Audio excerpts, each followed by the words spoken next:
Samantha guest రోల్‌లో నటించి నిర్మించిన సినిమా 'శుభం'.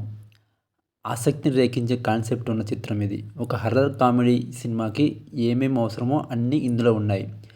సీరియల్‌తో ముడిపెట్టిన ఓ కొత్త నేపథ్యం బాగుంది. అయితే నిజానికి దీన్ని సినిమాగా చూస్తే ఏమాత్రం లాజిక్‌గా అనిపించదు.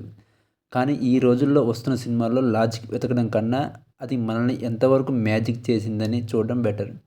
అయితే ఆ విషయంలో కూడా ఈ సినిమా పూర్తిగా సఫలం కాలేకపోయింది. నిజానికి ఇది కథగా చెప్పుకోవడానికి అద్భుతమైన ఆలోచన. కానీ దాన్ని తెరపైకి తీసుకొచ్చే విషయంలో టీమ్ పూర్తి స్థాయిలో సఫలం కాలేకపోయింది. సినిమా మొదలైన 10 నిమిషాల తర్వాత సీరియల్ దయ్యాలు ఎంటర్ అయినప్పటి నుంచి కథ భలే రాసుకున్నాడనిపిస్తుంది.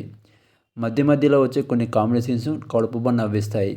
ఇంటర్వెల్ ట్విస్ట్ పర్వాలేదనిపిస్తుంది. ఇక సెకండ్ హాఫ్‌లో మాత్రం సాగదీత ఫీలింగ్ కలుగుతుంది. సినిమా స్టార్ట్ అయినప్పుడు హర్రర్ కామెడీ బాగుందనిపిస్తుంది. కానీ సెకండ్ హాఫ్‌కొచ్చేసరికి అది బోర్ కొడుతుంది. ఓవరాల్‌గా 'శుభం' సినిమా కొంచెం మిడిల్ క్లాస్ ఎమోషన్స్, ఇంకొంచెం హర్రర్ ఎలిమెంట్స్, మరి కొంచెం కామెడీతో ఓ ఫీల్ గుడ్ అనిపిస్తుంది.